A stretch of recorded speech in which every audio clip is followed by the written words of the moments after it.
It is my pleasure to welcome Katrina, who is a grief and loss educator, onto the Mindset Makeovers podcast today. And I just want to openly share with everybody straight off the bat that I really appreciate her time and her energy and her willingness to have a conversation today, because this has been a big week for her. And I'm going to give Katrina the opportunity to share what has gone on within her world this week. But I just want to thank you. That's how I wanted to start it today, Katrina, because I know that there is so much going on within you and around you, and to still step into this space and to be willing to have a conversation is something that I have a lot of gratitude for. Thank you. I really, really appreciate that. And I guess, we'll touch on, when I share a little bit about my story, we'll touch on why it's been such a tough week this week for me. But yeah. So Katrina is a guest I was really excited to get on, because I think, in a traditional sense and in a mainstream sense, when we talk about mindset, I guess there's a misconception that we're always talking about being uplifted and being positive and looking on the bright side of life. And what I hope to create in this podcast in particular are conversations that address the real things that we are experiencing, that we often experience in a way that feels kind of isolated and alone. The parts of us that seem unshareable, the parts of us that are awkward and uncomfortable, the parts of us and our own stories that we repress, we deny and ignore, that ultimately become the very things that we have to excavate and expose in order to support us in moving forward in our lives. Katrina, when I talk about everybody having a purpose within their life, I talk about this all the time, right? I truly believe we are all here for a reason. We are all so unique, so necessary. We all have an energetic expression that needs to be shared.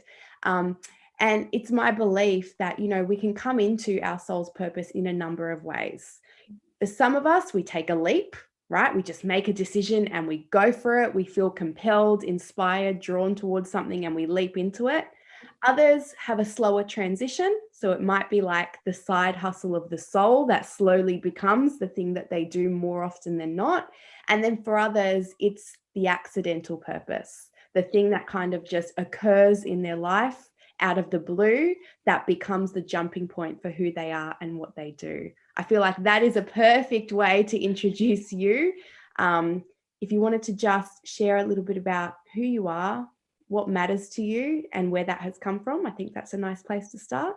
Yeah, definitely. And I love that. I love that you have those sort of three identities of how you found your purpose. And I think I'm actually a combination of the last two, really. It's definitely been a slow progression, but it has come from a result of like an accidental, thing that happened in my life that was the catalyst for where I am today. So currently, right now, I am nearly 27. It's my birthday next week. I'm actually from England originally, and I moved to Melbourne, Australia 2 years ago. And we'll wind right back to when I was 15 years old. My mum died of cancer. So I was 15 years old, my mum died of cancer. And the reason that this week for me, just to touch on what we said at the start, has been so tough and a bit of an emotional roller coaster, is that yesterday was actually her 11-year anniversary. So it's quite often around this time, our body remembers trauma, our body remembers these things that happens to us. So even if, we think we're okay, often our body has a different reaction. So it's quite a turbulent time, and a lot of grievers will agree that sometimes these emotions come out of nowhere. They don't quite expect it, and they don't really understand how to control it. So that's a bit of a preface as to why it's been a tough week. And if I do start crying in this episode, you know why. So my mum died, and the next 8 years of my life were me living with an identity that I was not happy with, an identity that I placed on myself because I believed that that's who I should be, because I was taught that grief is only sadness. It's that person that's wailing at the funeral, always in despair, always in distress. And therefore, I thought that is how people saw me all the time. And I really did not want this identity. I did not want it. And I was pushing it away with everything in me. And unfortunately, that led me to engage in quite a lot of risky behaviors. I was drinking too much. I was sleeping with lots of people. I was in and out of relationships. I was in an abusive relationship. I just did not take care of myself at all. And it got to the point where I actually attempted to take my life twice. So I was consumed by this identity that I thought I had. Nobody else saw that. I just thought I had that because I thought that's what it must be. And that's continued for about 8 years. And the thing that changed that for me, and that was really my first catalyst for change, was when my nephew, 5 years ago now, my sister was pregnant with twins, and she gave birth 3.5 months early, and sadly my nephew died at 5 days old. In that same week, my first granddad was diagnosed with cancer, and my other granddad had a stroke and lost his ability to speak. So this was, a lot happened in this short space of time. And I looked around me and I saw the way that everybody reacted, and I was observing. And I realized in those moments that I had a choice as to whether I was happy or whether I was just living in this state of anger and despair all the time. And I had a choice, and to be happy didn't mean to not grieve. And from there, over the last 4 years, I've really learned a lot about myself. I've attended psychology, I've got a psychologist, but I've also done a lot of work in mindfulness. I've had a lot of coaches, I've met a lot of people, and I've been a lot more open to sharing. And in sharing my story, I have found a lot of compassion for myself, and learned a lot about my grief, which has kind of led me to where I am now as a grief and loss educator. I was sharing my own experiences with my own network anyway, and I realized there were so many more people out there that needed the support. And if I had had this support way back when, perhaps I wouldn't have had to put myself through that 8 years of pain. And I really wanted to provide that comfort for other people, and to provide that light and make them see that, they can grieve, but they can still live a fulfilling, happy life. It's not one or the other. And that's where I am today. I'm not usually a person that's at a loss for words, but I'm a very empathetic person, and I'm having some pretty intense sensations in my body listening to you. I'm so careful with my words, but I want to share this with you, and I hope I get it right, and I hope it doesn't land in a way that feels offensive. But, I've said before that I feel that our soul chooses the experiences that we have in this life for a reason.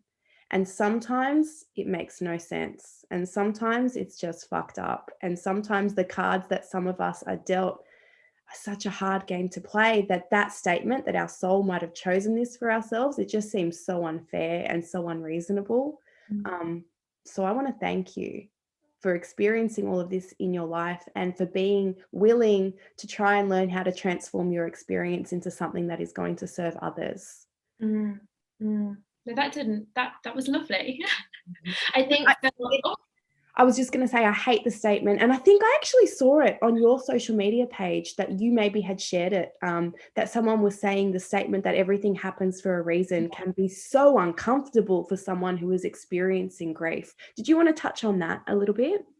Yeah, so I actually shared that this morning, and I think it's something that I used to say all the time: everything happens for a reason. And I said it a lot after my mum had died as well.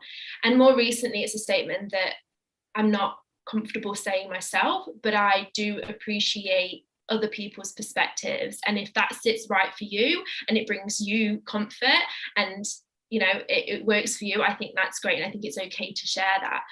The reason that I think it's quite uncomfortable for people who have experienced a significant loss is to find reason in somebody dying and not having them around anymore. Specifically as well, if you're a mother who's lost a child, like in my sister's situation, it can be very confronting, because for us, we would say we would rather not have that reason. I would rather not be a grief and loss educator if it meant that my mum was still here.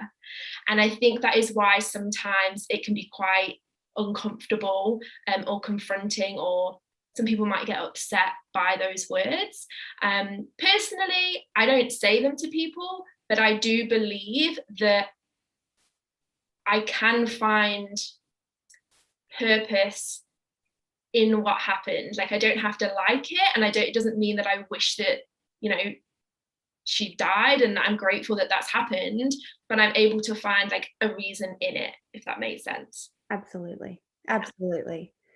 You spoke before about the fact that you had taken on or assumed an identity based on what you thought grief had to be, or what it looked like, or what you had seen. And then you went on to say that you realized slowly but surely that you actually had a choice, and you were able to kind of reframe, reimagine who you were. Did it feel like you needed permission from the people around you to begin to express the new identity that you were taking on? 100%. 100%. You know, I remember the moment that made me realize, or that made me think I had to have this identity, and that everybody only saw me as the girl whose mum had died, and that's all I was anymore. And that was, so my mum died just before the summer holidays at school. I went back to school in September, and I remember walking over to my friends, and they were all talking about what they had done in the holidays, and they were talking about things they'd done with their mums. Naturally, you know, a lot of girls go shopping with their mums, have girly days, and do all of these lovely things. And the moment they saw me approach, they stopped the conversation, and that really hurt me, and it made me think that that's all they saw me as. Well, realistically, they just didn't want to upset me, you know, that they were 15, 16-year-olds too, and they didn't want to upset me.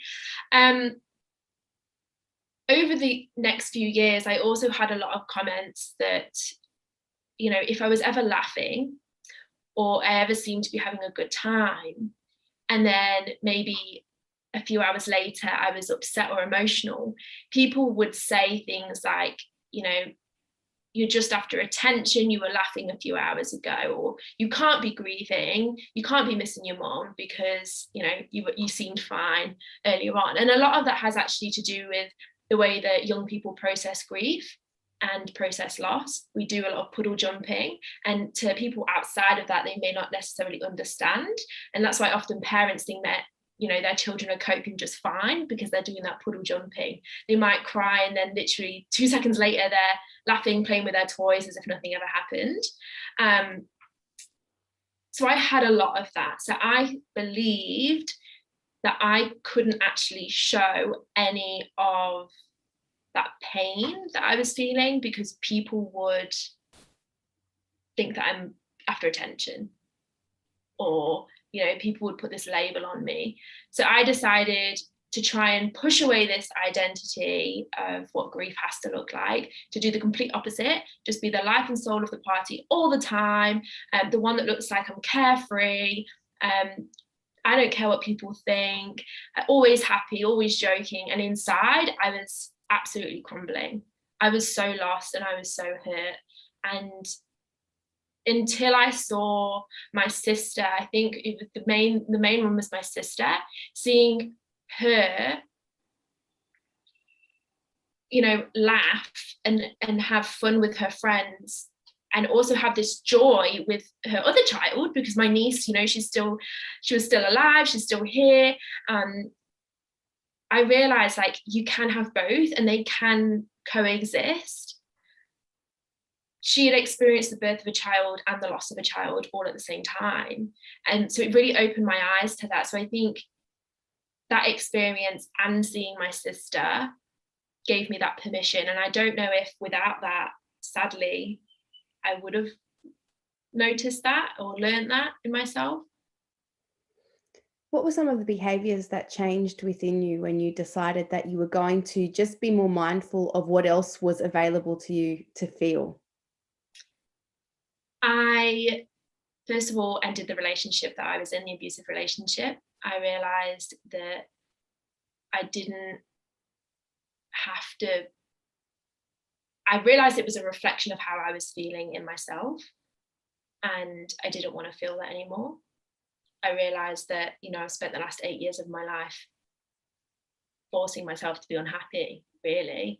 and not allowing myself to feel joy. And I decided to remove anything that brought me additional pain or hurt from my life and focus on what I could do to feel happy and that puts a smile on my face and that gives me energy.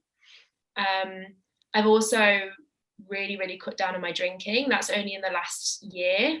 But I've noticed that alcohol for me just is not a good match. It's not something, it's a coping mechanism that I use. And it was something that I would often use to numb the pain. So now if I decide to have a drink, I always beforehand check in with myself and think, how am I feeling in this moment? Why am I having this drink? Is it for the right reasons? Is it just because I want to celebrate with friends, or is it because I'm trying to numb something out? So I make those conscious decisions now. What else? There's lots of things, but it's mainly just taking the time to actually reflect inwards and think about why I'm actually making the decisions I'm making. One of the things that you said to me on the phone the other day, I'm actually going to open up my phone because I wrote it down in the notes on my phone as soon as we got off the phone. I hope I can find it. I can't remember what I said. You remember? No, I can't remember. We were just talking exactly about what you're sharing today, that, that we can feel, I can't find it, goodness me, but I'll remind you and I bet you'll remember what exactly you said. It was quite profound, I thought. We were talking about how it can be challenging once you have gone through something that has been significantly difficult. And we were saying, grief appears in many different contexts. So it can be when you have lost a loved one. It can be when a certain circumstance, situation comes to an end and life as you knew it no longer exists. It can be through breakup or divorce, loss of a job. There are so many ways that we can experience and internalize a sense of grief. And I was saying to you that I was sharing that when I went through my divorce, when I did find myself in a happy, healthy relationship, there was this kind of dialogue around the fact that, oh, it's so great to see that you have moved on, that you're over it, that, that part of your life can just kind of, almost close the door on that part of your life and let it be done. And it was kind of confronting and difficult because there were still things that, I needed to work through and still emotions that would arise and things that would still upset me because it had only been, like 2 years since I had left that long relationship. And so I was sharing that with you and saying it was sometimes hard for me to find the support I needed or to feel that I had the support I needed around me, because I think people just assumed because I was now in a new relationship, I was completely over everything that I had experienced. And that wasn't true. And you said to me that something along the lines of, our grief or the sadness or the strain or the stress doesn't have to be constant in order for it to be, what word did you use? You used such a good word because the sentence was so good. Can you not remember? I can't remember. You said it doesn't have to be constant for it to be like, it wasn't relevant. It was like real almost, it doesn't have to be constant for it. I got it. You said to me, it doesn't have to be constant in order for it to be valid. Yeah. And I just thought that was so profound. And what it kind of like just made me think about was how often we hold ourselves back from moving forward because we worry that if we move too far forward, then it means that we're no longer going to be able to express that we're still hurting or we're still suffering or there's still a deficit or a weakness in us in some area. So if we're still craving and longing for some nurturing, for some love, for some support, sometimes we stop ourselves from being fully expressed in the joy or strength or abundance we feel in certain areas, because maybe subconsciously we worry that people think that we're over it now, that we're into the next chapter and that we no longer need the care and support that we so desperately are still needing. Exactly. Yes. And it's so true. And I think it is a big misconception in relation to grief that if you are no longer, in the depths of your grief, you're no longer huddled under a duvet, you don't want to see anybody, you're crying and that you've moved on. And one big thing for me that I want to make clear is that you don't move on from grief. You can move forward. You don't move on. It is something that is still always there. You build your life around it. And, you know, with my identity and, you know, trying to figure out who I was and not wanting to hold on to this image that I thought other people saw me as, I was scared to show myself fully. And now I am completely happy with, you know, the other day I had a cry at work, and then 5 minutes later I was laughing and I was fine. And, you know, and people around me, because I acknowledged that that was okay, people around me also acknowledged that was okay. And it allowed them to see that they were able to do that as well, and they were able to express their full emotions. Just because we're laughing and we're joking doesn't mean that that pain isn't there. You know, and just because we're crying at some point doesn't mean that we can no longer feel joy or happiness. It's, you know, they can coexist together. And it's something that I'm really, really passionate about sharing with people, especially those who are in the depths of their grief, because with grief, we can feel a lot of guilt when we feel happiness or joy. I know I felt a lot of guilt when I was laughing, when I was joking. I would always feel really bad. There was also the first year that I actually forgot it was Mother's Day, because, you know, I wasn't celebrating it. I forgot that it was coming up, and I felt so much guilt because I thought, oh my goodness, I should be remembering this day. I shouldn't be making plans to go shopping with my friends. I should be at home with my family, you know, going to my mum's memorial tree. And I felt so much guilt about that. And in recent years now, I just realized I can do what I want with those days. I don't have to put such a heavy pressure on myself to do certain things. At the end of the day, I know that my mum is in my thoughts. She's in my actions. Through everything that I do, everything that I say, she is there. And that is enough. Whether I'm laughing or crying, I know what's in my heart. And I think that's the most important thing. And that's what validates the way that you're feeling, is if you know what's in your heart, and you know, your experiences, your pain, your trauma, your joy, everything, if that's, you know, it's pure in your heart, then it's valid. And you don't need anybody else to validate that for you. And I think this highlights just how important it is to have some kind of like daily ritual or routine that allows you to connect with self. So your thoughts, your feelings, your voice are ever present, and you're not just constantly tuning into what the collective is telling you is right or that you should be feeling. Yeah. And I think when you can do that, when you can acknowledge that in yourself, you're more able to acknowledge that in others. And, you know, that's so powerful. With some people, unfortunately, you know, I never used to be able to acknowledge that for myself. And until somebody else acknowledged it in them and sort of gave me the opportunity to acknowledge it in myself, then I was able to do it, and I can pass that gift to others. So once you find a way to validate and acknowledge your own emotions and your own feelings, whatever that looks like for you, you can then pass that on to others. And I think that's so powerful and so special. That's why I'm so passionate about teaching that, because we're not always going to be moving through something that feels overwhelming in our lives. But if we can have a toolkit and some sort of, you know, reference point for how to best support ourselves on the good days, it won't feel like much on the bad days, but at least it's something. Yeah, and that can change every single time. I actually had a conversation just this week. I felt like my grief this year on the run up to this date was a lot heavier than it has been in more recent years. And the coping mechanisms and the strategies that I had in place that normally help weren't as effective. And she reminded me that, you know, it can change. Our life every single day, today is completely different to yesterday. And my strategies that I need today are completely different to the ones that I needed yesterday. And that goes the same for grief and significant dates. It's not always the same. So don't be hard on yourself if those strategies aren't working. You will be able to just be open and willing to find something else, and give yourself the space and the compassion to do so as well. Yeah, it's moving away from thinking that there is always a structure and a strategy to achieve a certain thing, right?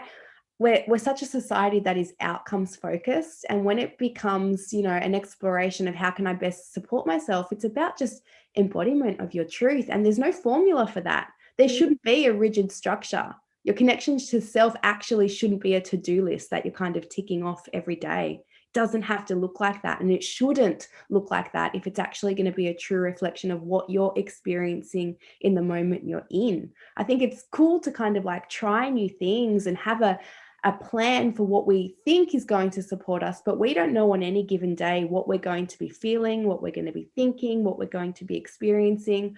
So I just think sometimes people that kind of set up these structures to best support themselves, it's kind of a plan that is designed to let you down and to not be enough, you know?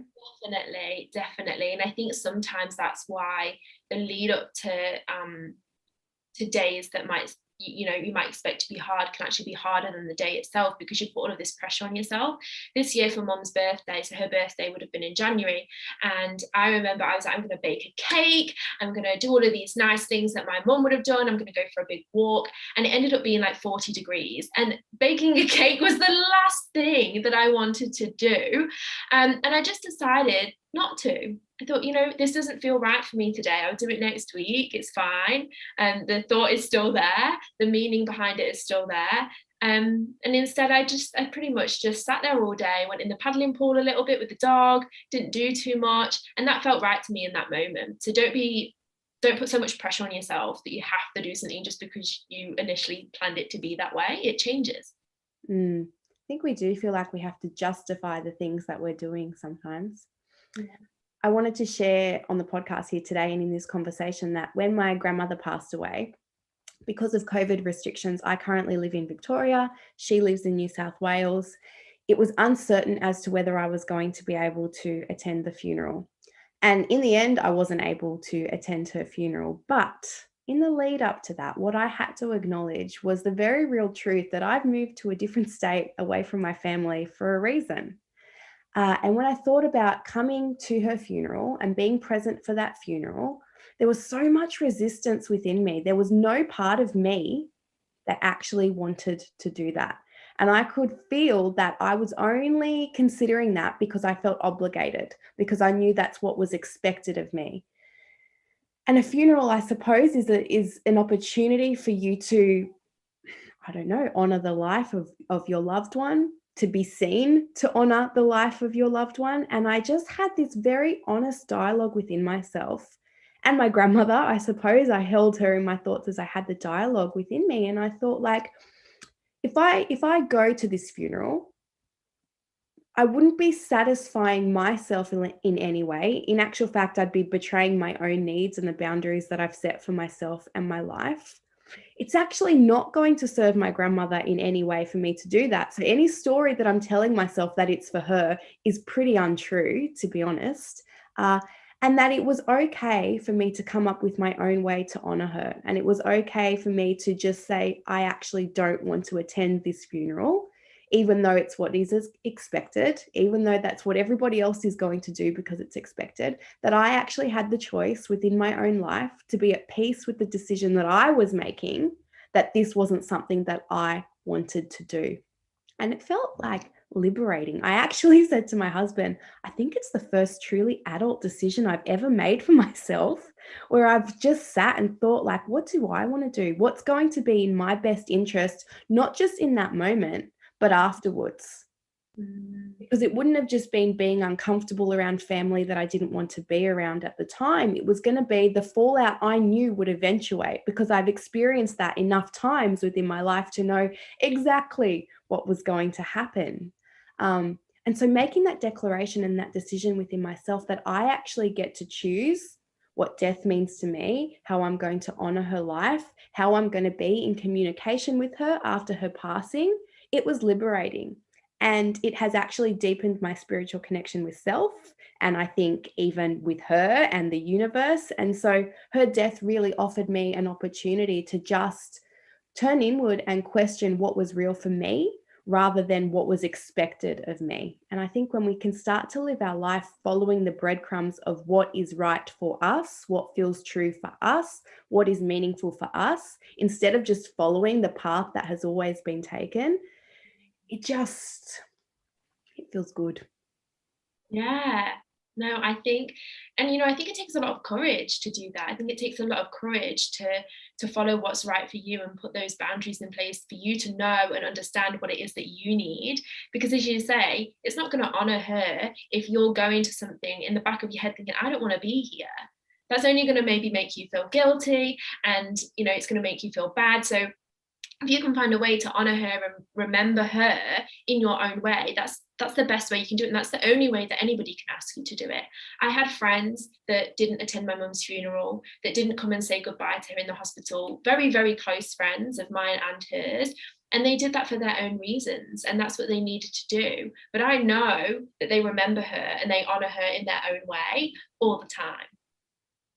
And that's okay. They don't have to do it the way that I do it. To be honest, you know, for my dad, it brings him comfort to go to her grave. For me and my siblings, it doesn't bring us comfort. We feel uncomfortable, we feel awkward. So it's about finding what's right for you to honor that person and to feel comfortable so you can process your own emotions and move through it in your own way. A few final questions that I have for you. I know you're in a relationship currently. I've stalked you enough on Instagram to see that. I love seeing what everybody has going on within their own lives. It's such a beautiful glimpse we get into everybody's world. I was wondering if you would feel comfortable communicating with us how you began to have the conversation with your partner around what you had experienced and how he might be able to best support you. Definitely. So I was at this point when I met my current partner where I was like, I don't care. I'm going to tell everybody about my grief. It is who I am. It's a part of me. And I'd rather get it out the way now than have to awkwardly explain later. So it must have been on our first or second date that, you know, because people say, what do your parents do? And I would always say, well, my dad does this. And then they would say, and your mom?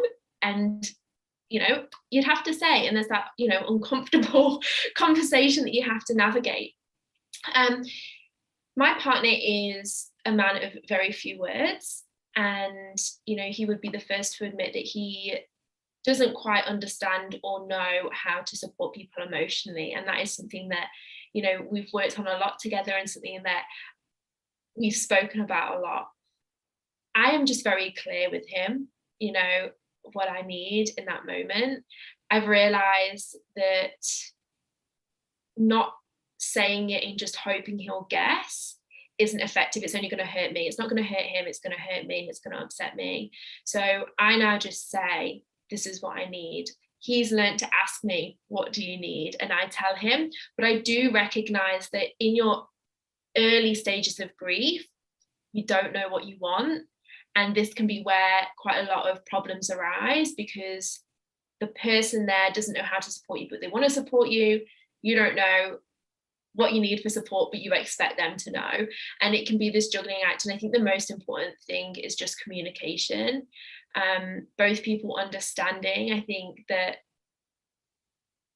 neither of you really know what to do in this situation if you've never navigated it before, and to just keep that dialogue open. That is the most important thing. Will, my partner, has now, you know, over the years learned on significant days and times what it is that I need, how I might be acting, that maybe I'm a little bit more emotional than usual, maybe a bit of a shorter fuse than usual, and he understands that and recognizes that and gives me my space. But you do need to have that conversation. With previous partners, I did not have those conversations, and that is where the arguments came, and it just, we just butt heads because I expected them to know what to give me. Same with friends. A lot of the time, me and my best friend, we ended up not speaking for a year. I expected her to know what to do to help me.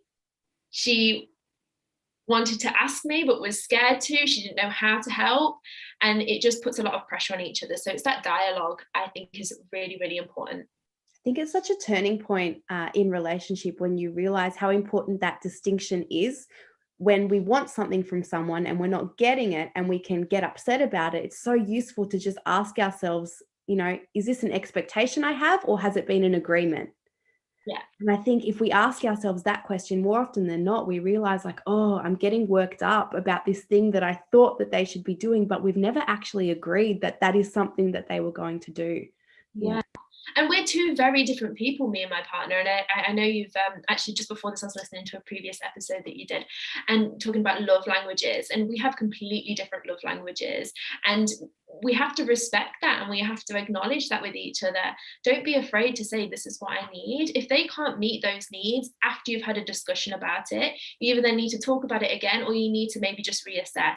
My previous partner, the not very good relationship and the abusive relationship that I was in, he in no way, shape or form could meet my needs and did not want to meet my needs. He did not want to even try. And I think at that point, that's when it's okay to leave and to say, no, this is what I need, and to know what you need. But it's important to express it, and also not put too much pressure on what they have to give you. Like, recognize like the really important values that you hold, and have that conversation to see whether you align or not. Because if I said to Will, this is what I need on my mum's anniversary, I need a bit of space, I need a hug, and he was just like, no, I refuse to give any of that to you.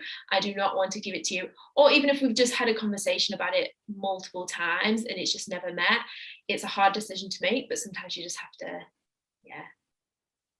take that as a sign, I think. No, I think it's powerful to have these conversations, especially if you are a person that has experienced something in your life that cannot be undone. We are going to have certain requirements in order for us to have sustainably happy, fulfilling relationships, and I think we've all been through something that kind of has impacted the needs that we have within relationship. And again, we circle back to doing that inner work, to knowing exactly what it is that you need to be able to articulate it from yourself before you can expect it from anybody else, or before you can have a conversation that makes that an agreement. Yeah. And also knowing that some of those needs you can meet yourself. You don't need somebody else to meet them for you.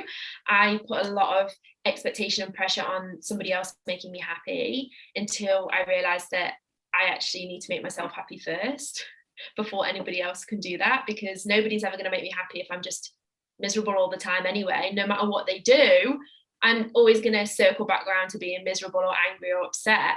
So I need to find that happiness in myself. So just knowing that, you don't always need somebody else to meet those needs. And isn't that the most annoying realization to make? It does. It changes everything for you, doesn't it? It really allows you to just take a wider perspective on everything and to step fully into your power when you realize, oh shit, I've been the answer all along. Yeah. The other question that I had, because I know that you facilitate things within workplaces in order to just provide support for employers and employees, I guess, in learning how to best support somebody who is experiencing grief. Did you want to share maybe a misconception that people have about people returning to the workplace after having experienced something, and what you would like people to know if they are in a workplace, or even just in a community group, a sports team, a gym, whatever, where everybody knows that something has gone on and it gets a little awkward? What's a misconception, and what's the truth that you would like people to know in best supporting somebody? Oh, that's a big question. There's a lot of things I could say to that. The first thing I would say is that grief does impact workplaces. And I think that's probably the bottom line of it. A lot of the time we think that grief doesn't impact our workplace. It's a personal matter that, we shouldn't intertwine with our work and our professional life. But unfortunately, it does impact. The most important thing is to ask that individual what they need. There's stories of people where they've gone into work, they've experienced a loss, and the first person they see, their colleague, gives them a massive hug and says, oh my goodness, I'm so sorry, I'm here for you, whatever you need. And the person sat next to her when she was sharing this said, oh my goodness, that would be my worst nightmare. I do not want that. I would rather nobody knows. And I think that is the most important thing, is to respect that individual. Don't place upon them what you would like if you were experiencing that. Ask them before they come back to work, and this is on the managers and those line managers and supervisors to do. Ask that individual what it is that they need, whether they want people to know, whether they want it to be communicated. Don't just share openly. You've got to respect that person. Also, just because somebody's returning to work does not mean that they are okay. It does not mean they've moved on. People return to work for many reasons. It could be because they want a distraction. It could be because work is actually something that brings them a lot of joy. It helps them feel like they're contributing, and it's something they want to continue doing, and that's great. It could, though, be because perhaps their husband has died. They get 2 days bereavement leave, which is standard here in Australia.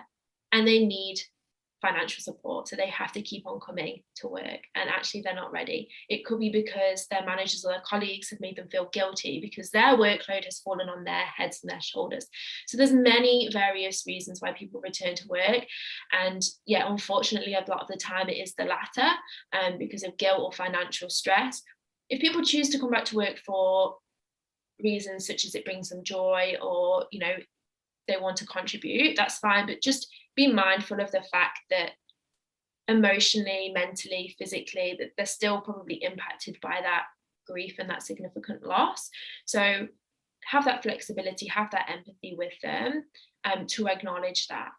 I think that's really, really important when anybody's returning to work, whatever loss they may have experienced, whether it be death, relationship breakdown, redundancy, people whose colleagues have been made redundant and they're coming in, maybe they've worked with that person for the last 20 years and it was their best work friend, and they're no longer there. It's going to impact the way they work, and you've got to be mindful of that and recognize that grief isn't just reserved for death. Grief happens in everybody's life for any form of loss. It is a natural emotional response that we have to any loss. And as colleagues, employers, we have to be mindful of that, and we have to be educated on it. Such a powerful message and such important work, I think. Now, I'm thinking as you were talking, I'm like, man, how do we lift this so that, we can lift it up and just allow, exactly as you said, for grief to coexist with the feelings that seem more enjoyable, I guess, and that, allow us to remember that, I'm going to backtrack before we finish this up. I've heard all the time, if we think about shadow and light, yin and yang, one has to exist, in order for us to appreciate the other. Do you think in any way grief has been a gift to you in your life? In many ways, yes. For a long time, no. I wasn't open to it. In many ways, yes. I experience life in a completely different way. The way that I am able to empathize with others, provide compassion for others, completely different to what I'm only guessing here because I don't know what would have been, but it's completely changed the way that I see the world and see others. It's allowed me to do this work that I'm doing now. I think you can have all the degrees in the world of psychology, grief and loss support, but until you've actually lived it, you don't 100% know. Theory does not correlate to life experience. So I think in that way, it's been a gift. And also my relationship with my dad has grown. My dad was not there a lot when I was younger, just because he was working. He was a sole provider. He was out working a lot, always traveling. So I didn't have that much of a close relationship with him. After mum died, it got very turbulent, as you can imagine, teenage girl. And over the last few years, we are like best friends. We have conversations about things that I know a lot of my friends say they would never feel comfortable talking to their dad about. And we understand each other a lot more. And it's the same with my brother and my sister. It's brought us all a lot closer together. And I realized that that is a gift and that is a blessing, because that does not happen for everybody. There seems to be a saying or a misconception that goes around that death brings people closer together. Unfortunately, that's not always the case. It can actually bring the worst out of people sometimes, and it can drag people apart. So I feel very blessed, and I feel like it is a gift that it's only brought us together. I love that you said that for a long time, that you couldn't see that, you couldn't feel that, you didn't have that perspective, because I think it offers an opportunity for us to realize that even when we've put a full stop at the end of something, or decided that something is the way that it is, or, something occurred in a certain way and it hasn't served us, if we give ourselves permission just to explore and look at certain points on our timeline that maybe are a source of suffering for us, and we just get curious and we just begin to ask ourselves the question, how could this have served me in some way? We don't have to let an answer run forward. And sometimes, it takes a long time for anything to even arise. But I think if we can just look at some of the experiences that we've been through with curiosity, not to discredit how awful it has been or how hard it has been, but to just look at it with some curiosity and see what else has also been possible for us to experience or learn or see as a result of that. Doesn't make it any better, but it gives us that wider perspective that helps us to just guess, allow it to exist on our timeline without feeling like it is hurting us so deeply, you know? Definitely. All right. I think this has been a beautiful conversation, and I just thank you so much. I just, sometimes you speak to people and you just feel like frustrated that this little humble podcast of mine is not going to reach the people that I know that need to hear it. So thank you for sharing your message here. I hope anybody that is listening today that knows somebody that, has gone through something significant in their lives and will feel heard and understood and just valued in this conversation because their experience is being validated here. I hope you send it to them. Could be a perfect way to say, I acknowledge your pain. I know what you've been through. I love you. I'm thinking of you. It's a really nice offering for somebody going through anything. Katrina, is there anything that you would like to share that's on your heart that you just want people to know if they are listening to this today? I just want you to know that you're not alone. Grief can be a very isolating, lonely feeling. And I want you to know that there are actually so many other people out there that are willing to listen, that are willing to be there, willing to give you that space. And, if you don't see them right now, they will appear at some point. And if you really want somebody right now, you're welcome to reach out, and I will always be that person. You don't have to be alone in this. You also don't have to be sad forever. You can be sad at moments, but you can be happy too. And I think that that's a really special thing, because you're able to experience that joy and that love on a deeper level because you've experienced that deep pain and that deep sadness. Where can they find you, Katrina?